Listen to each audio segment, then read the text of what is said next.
नमस्कार, India news देख रहे हैं आप। आपके साथ मैं अभिषेक पांडे और इस बुलेटिन में बात करेंगे तबाही के काउंटडाउन को लेकर। रूस और यूक्रेन के बीच पिछले 3.5 साल से जारी जंग कब रुकेगी? ये वो सवाल है जिसका जवाब किसी के पास नहीं, लेकिन उसके जवाब पर पूरी दुनिया की नजर टिकी हुई है। अब रूस के साथ ही किसी भी सीजफायर समझौते के बाद 26 देशों ने यूक्रेन की सुरक्षा गारंटी के लिए अपनी सेना भेजने की पेशकश की है।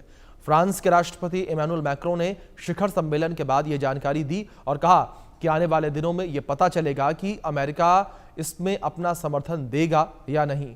यूक्रेन में शांति समझौता होने पर उसकी सुरक्षा गारंटी सुनिश्चित करने के लिए एक शिखर सम्मेलन हुआ। इस गठबंधन का नाम कीव कोएलिशन ऑफ विलिंग्स है और इस शिखर सम्मेलन के बाद अमेरिकी राष्ट्रपति ट्रंप के साथ वीडियो कॉन्फ्रेंसिंग भी की गई थी और यूक्रेन के राष्ट्रपति जेलेंस्की ने युद्ध के बाद यूक्रेन में सेना भेजने पर सहमति जताने के लिए यूरोपीय सहयोगियों को धन्यवाद दिया और इस कदम को पहला ठोस कदम बताया है। इसी के साथ एक बड़ी खबर भी सामने आ रही है, उसका रुख करेंगे। जहां रूस यूक्रेन युद्ध से जुड़ी ये बड़ी खबर सामने आ रही है। 26 देश यूक्रेन को रूस से बचाना चाहते हैं। ये बड़ी खबर है जो इस बीच निकलकर सामने आ रही है। 26 देश जो हैं वो यूक्रेन को रूस से बचाना चाहते हैं। सुरक्षा गारंटी के लिए सैनिक भेजने की पेशकश की गई है। सुरक्षा गारंटी पर पेरिस में बैठक हुई। बड़ी खबर यह निकलकर सामने आ रही है। 26 देश ऐसे हैं जो यूक्रेन को रूस से बचाना चाहते हैं और पेरिस में इसको लेकर बैठक भी हुई है। 26 देश यूक्रेन को रूस से बचाना चाहते हैं। ये बड़ी खबर है जिस बीच निकलकर सामने आई है। 26 देशों ने सेना भेजने की पेशकश भी की है। सुरक्षा गारंटी के लिए सैनिक भेजने की पेशकश भी की गई है।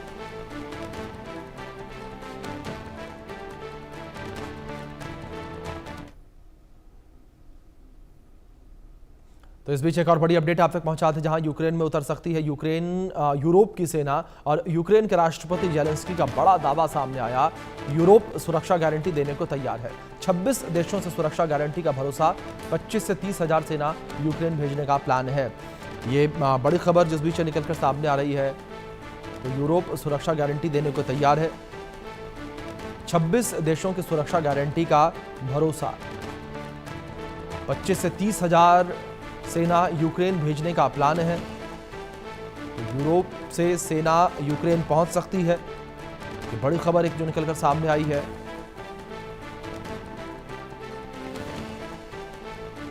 तो यूक्रेन में सैनिक तैयार करने के लिए, तैनात करने के लिए 26 देश जो है तैयार है।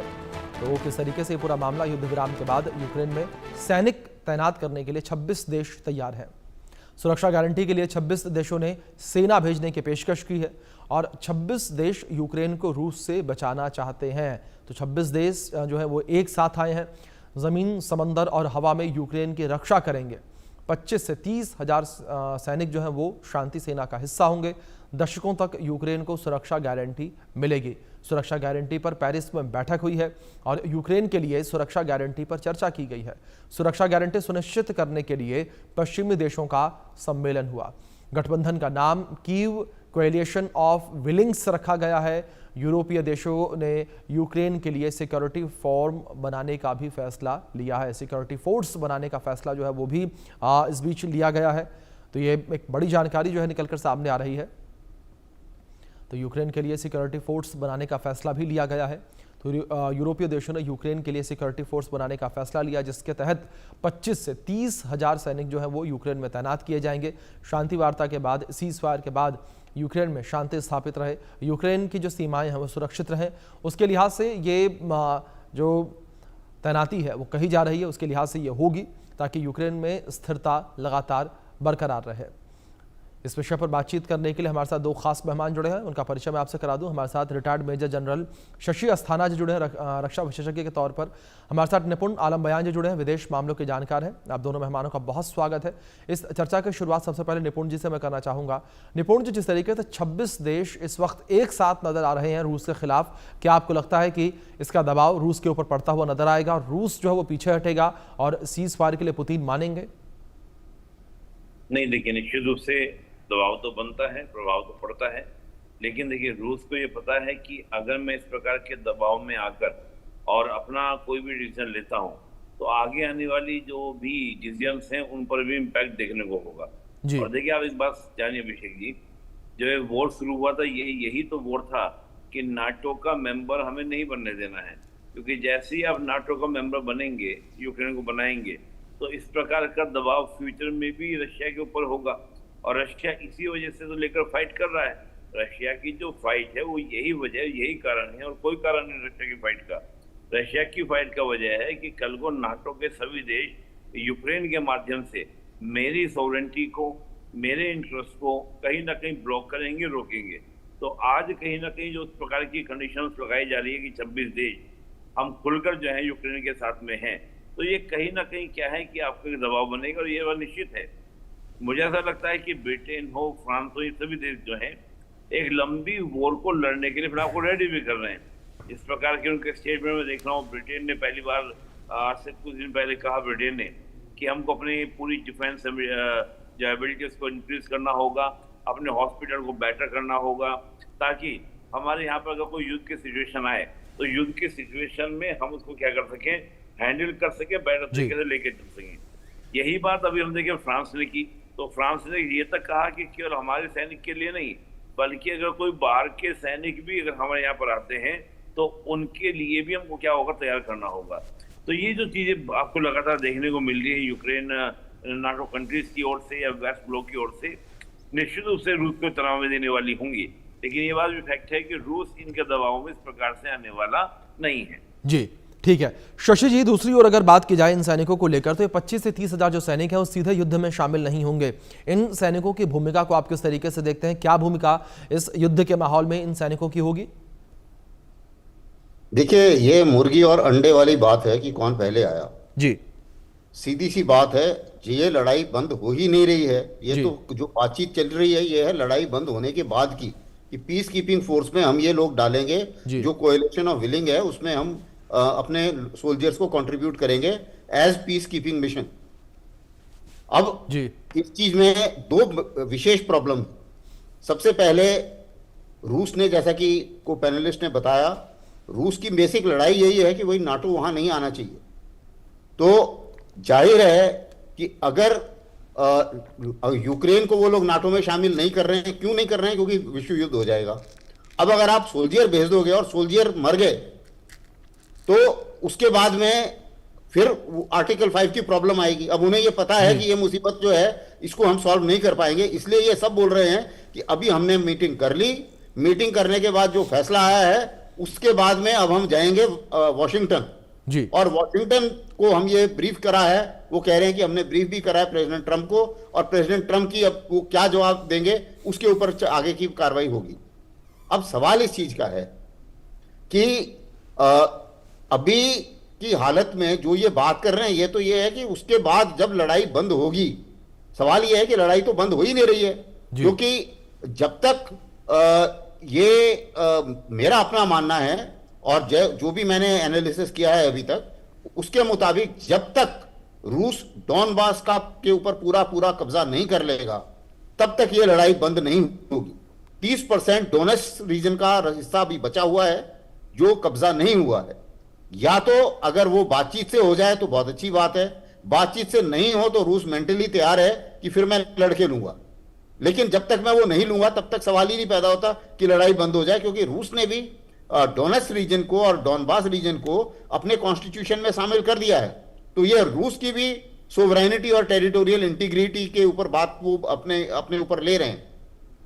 दूसरी चीज क्या है कि जहां तक रूस का सवाल है, वो लड़ाई में जीत रहा है, उसका दिमाग खराब है, वो क्यों अननेसेसरीली बातचीत करेगा? ऐसा कौन सा लीवर है यूरोपियंस के पास में जो रूस को दबा सकता है? तीसरी चीज ये है, ये जो आप देख रहे हैं ये सारी मीटिंग और ये सारे एक तो रूस ये यूरोपियंस डरे हुए हैं, पहली बात, और दूसरे उनको ये डर है कि अगर हम इस किस्म की जो मोरल बूस्टिंग नहीं करते हैं यूक्रेन की, या उनको हौसला अफजाई नहीं करते हैं, तो वो हथियार ना डाल दें। तो अभी ये सारी की सारी जो एक्सरसाइज है, ये जरूरी नहीं है कि ये ऑन ग्राउंड पर इसी तरीके से मेटेरियलाइज होगी जैसा कि ये लोग अनाउंस कर रहे हैं। सबसे बड़ी उनकी प्रॉब्लम ये है कि रूस हथियार ना डाल, यूक्रेन हथियार ना डाल दे, और कैसे हम उनको हिम्मत बढ़ाएं कि भैया लड़ते रहो, क्योंकि वो लड़ेंगे तो रूस कमजोर होगा, रूस कमजोर होगा तो यूरोप के ऊपर खतरा नहीं कम होगा। और अभी तक क्या है कि हमने सोल्जर तो अपना कोई दिया नहीं, नुकसान हमें कोई हो नहीं रहा है, बस पैसे खर्च हो रहे हैं, इसके अलावा तो और कोई भयानक मुसीबत नहीं है उनके सामने। तो ये एक सोची समझी एक तरीके से ये एक्सरसाइज चल रही है, एक्सरसाइज मेंटल एक्सरसाइज है, जिसके ऊपर अनाउंसमेंट्स हो रहे हैं। अभी तक ये बात ही हो रही है। यूरोप ने अभी तक क्या करा है 3 साल के अंदर? बात ही करी है इसके अलावा, और मीटिंग करी है और अनाउंसमेंट्स करे हैं बस। तो वही, और उसमें इस मीटिंग में भी ये एक और मीटिंग मैं मानता हूं कि एक और नई मीटिंग है कि अगर सीज फायर होगा, अरे अगर सीज फायर होगा पहले उसकी तो बात करो कि अगर सीज फायर होगा तो होगा कैसे। बिल्कुल शशि जी, कई सारे सवाल इस बीच खड़े होते नजर आ रहे हैं, लेकिन इस बीच मैं आप दोनों मेहमानों से रिक्वेस्ट करूंगा कि प्लीज आप दोनों मेरे साथ बने रहें।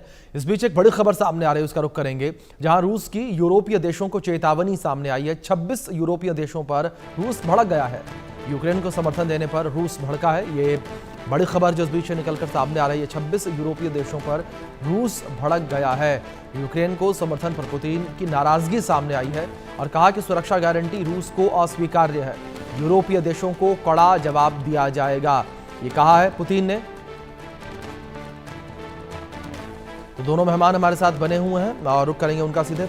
निपुण जी, मैं आपका रुख करूंगा। जिस तरीके से पुतिन की चेतावनी सामने आई है और जिस तरीके से शशि जी ने भी जिक्र किया कि यूरोप में आखिर ऐसा कौन सा लीडर है जो पुतिन को दबा सकता है, क्या निपुण जी माना जाए कि किसी भी प्रकार का कोई दबाव रूस के ऊपर पड़ता हुआ नजर नहीं आएगा? उस दबाव में नहीं आ पाएगा, उस दबाव में आ सकता है, लेकिन दबाव की भी मैं कह रहा हूं कि जो जिस वजह से रूस युद्ध में गया वो मेन वजह फिर उसके सामने आ रही है। तो आज आपने दबाव में लाकर उसको रुकवा दिया, तो रूस कल को फिर आपका क्या होगा कि कल भी तो रूस के ऊपर इश्यूज बन सकते हैं ना। मैं बार बार एक बात बोल रहा हूँ, रूस का मानना ये है कि ये यूक्रेन को नाटो में शामिल करके मेरे स्ट्रेटेजिकल इकोनॉमिकल इंटरेस्ट को ब्लॉक करना चाहते हैं, और यूक्रेन के बहाने ये लगातार क्या करने के सारे कंट्री मेरे नजदीक आकर बैठना चाहते हैं, और मुझे 90s की तरह जैसे मुझे पहले तोड़ा था दोबारा फिर मेरे इतिहास को दोहराना चाहते हैं। ये है रूस की असली डर की वजह, असली प्रॉब्लम। आज ये देश वही काम कर रहे हैं, ये सोल्यूशन नहीं निकाल रहे हैं। सोल्यूशन के जगह रूस को वही धमकी और वही उसी टोन में बात कर रहे हैं जिस टोन से रूस क्या था आपका दूर जा रहा था, रूस जिसको स्वीकार नहीं करता जिस टोन को। तो आप अगर उसी टोन पर आकर बात करेंगे, उसी कंडीशन पर आके बात करेंगे तो दिक्कत होगी, समस्या होगी। तो मैं इस बात को मान के चल रहा हूँ, इस बात को आपको लेके समझना पड़ेगा, ठीक है, कि रूस को तो ये उसने प्रपोजल दिया है। लेकिन यूक्रेन, अगर आप याद करें, जब लड़ाई शुरू हुई थी अप्रैल में ही एक बार इन दोनों की बातचीत होने वाली थी और लड़ाई बंद होने वाली थी, लेकिन यूरोप ने उसी समय बोरिस जॉनसन आए और उन्होंने लड़ाई बंद ना करने के लिए जेलेंस्की को कन्विंस कर लिया और उसने साइन नहीं किया। कारण यह था कि यूरोप को लगता है कि अगर यूक्रेन लड़ता रहे, आदमी मर रहे हैं यूक्रेन के, उनको लगता है अगर यूक्रेन लड़ता रहे रूस कमजोर हो जाएगा, अगर रूस कमजोर हो जाता है तो हमारे ऊपर से खतरा, यूरोप के ऊपर से खतरा निकल जाएगा। अब ये इस लालच में ये लोग इसको लड़ाई लड़वाए जा रहे हैं। अब जहां तक जेलेंस्की का सवाल है, उसको पता है लड़ाई जिस दिन बंद होगी उसकी भी कुर्सी चली जाएगी, तो उसे भी लग रहा है कि यार अगर लड़ाई चलती रहे तो बहुत अच्छी बात है। और वो भी जो है एक साइड बोलता है कि नहीं मैं तो लड़ाई बंद कराना चाहता हूं, और दूसरी साइड वो फायर भी कर देता है। तो जाहिर है कि आप फायर भी करते रहेंगे, आप उनके पेट्रोलियम इंस्टीट्यूशंस के ऊपर भी फायर करेंगे और पाइपलाइन भी तोड़ेंगे, ब्रिज भी तोड़ेंगे, और आप उम्मीद करेंगे कि रूस जो है हमले बंद कर दे। ऐसे कैसे होगा? तो ये दोनों बातें जो हैं होने वाली नहीं है। उसी मुताबिक जहां तक रूस का सवाल है उसका एम बिल्कुल क्लियर है। अभी प्रॉब्लम सारी आई है कि जो नाटो है उसका एम क्लियर नहीं है। नाटो को पता है कि हम यूक्रेन को हमने शामिल नहीं करना है नाटो में, क्योंकि अगर शामिल करते हैं तो उनके आर्टिकल 5 के मुताबिक यूक्रेन में जो कुछ भी होता है उसमें पूरे नाटो को लड़ाई में उतरना पड़ेगा और वर्ल्ड वॉर शुरू हो जाएगी। तो अब क्या हुआ, ये कोएलिशन ऑफ विलिंग बना। जब अमेरिका ने और प्रेसिडेंट ट्रंप ने ये जाहिर किया कि भैया मैं ये आर्टिकल 5 को रिवोक नहीं होने दूंगा और यूक्रेन के पक्ष में, क्योंकि मुझे और जगह भी देखना है, चीन भी मेरे सिर पे पकड़ा हुआ है, तो मैं सिर्फ यही नहीं घुस सकता हूं। तो ये जब उनके सामने आया तो यूरोप ने एक और तरीका निकाला, एक कोएलिशन ऑफ विलिंग बना दिया कि भैया अगर हंगरी नहीं करना चाहता, फौज में नहीं भेजना चाहता, तो चलो हंगरी को छोड़ दो, और कनाडा भेजना चाहता है तो कनाडा को, करके 26 देश आ गए। हालांकि नाटो की संख्या जो है वो 30 से ज्यादा है, लेकिन ये 26 देश वो हैं जो ये चाह रहे हैं कि नहीं ठीक है, अगर रूस कमजोर होता है तो वो हमारे फायदे में है। ये सब इस सहमति वाले देश हैं। और इसमें अभी अमेरिका शामिल नहीं है कोएलिशन ऑफ विलिंग में। तो अब उनकी एक मुसीबत ये है कि किसी तरीके से कोएलिशन ऑफ विलिंग को जी। अगर हम ट्रम्प से एंडोर्स कराते हैं तब तो रूस पर प्रेशर पड़ेगा, नहीं तो रूस पर कोई प्रेशर नहीं पड़ेगा। अगर अमेरिका बोलता है कि हाँ इस सुरक्षा गारंटी का कोई वर्चस्व है, तब तो शायद पुतिन की कुछ समझ में आए और कुछ प्रेशर पड़े रूस के ऊपर। बिल्कुल आशीष जी, जिस तरीके से आपने जिक्र किया कि लगातार कश्मकश चलती नजर आ रही है, लेकिन इस युद्ध पर बिल्कुल भी असर पड़ता नजर नहीं आ रहा। मैं आप दोनों से रिक्वेस्ट करूंगा बने रहे, एक बड़ी खबर है उसका रुख करेंगे। रूस और यूक्रेन युद्ध से जुड़ी बड़ी खबर सामने आई है। यूक्रेन पर रूस का जोरदार पलटवार देखने को मिला है। यूक्रेन के सोनियांस्क में बमबारी की गई है और हमले में रूसी सेना का बेस नष्ट हो गया है। GBU-39 बम से यूक्रेन के ऊपर प्रहार किया गया। GBU-39 ये बम, 39 ये बम जिससे प्रहार किया गया, ये बड़ी खबर जो निकलकर सामने आ रही है। तो दोनों मेहमान हमारे साथ बने हैं। निपुण जी, मैं आपका रुख करूंगा। और जिस तरीके से फ्रांस और ब्रिटेन इसमें सक्रिय भूमिका निभा रहे हैं, जो पूरा गठबंधन इस वक्त बनाया गया है, इस गठबंधन को और फ्रांस और जो ब्रिटेन है उसकी सक्रिय भूमिका को निपुण जी आप किस तरीके से देख रहे हैं?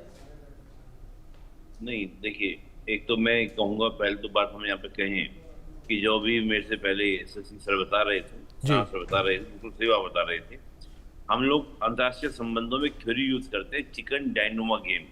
जी, चिकन डायनोमा गेम मतलब कि दो मुर्गे लड़ते हैं और दोनों ही अपने आत्मसम्मान को लेकर पीछे हटने को तैयार नहीं होते। जी, एक तो आज यहाँ पर ये स्थिति आपको देखने को मिल रही है, और दूसरा क्या है, देखिए यूक्रेन जो है, अभी जो आपने अगला प्रश्न किया कि यूक्रेन जो है वो एक बफर स्टेट की तरह से है। बफर स्टेट का मतलब जब दो शक्तियों के बीच में, या एक तरफ शक्ति हो और दूसरी तरफ आपका गुट हो, ब्लॉक हो, उसके बीच में अगर कोई देश है, वो देश जिद करे कि मैं अपनी सोवरेनिटी, अपनी संप्रभुता को बनाए रखूंगा और मैं जो चाहूंगा वो करूंगा, उसकी ये जो सिक्योरिटी या संप्रभुता या स्वतंत्रता की जो मांग है, ये स्वतंत्रता की मांग किसी दूसरे देश के लिए अपनी सुरक्षा की संभावना, सुरक्षा की चिंताओं से उसको घेर देती है।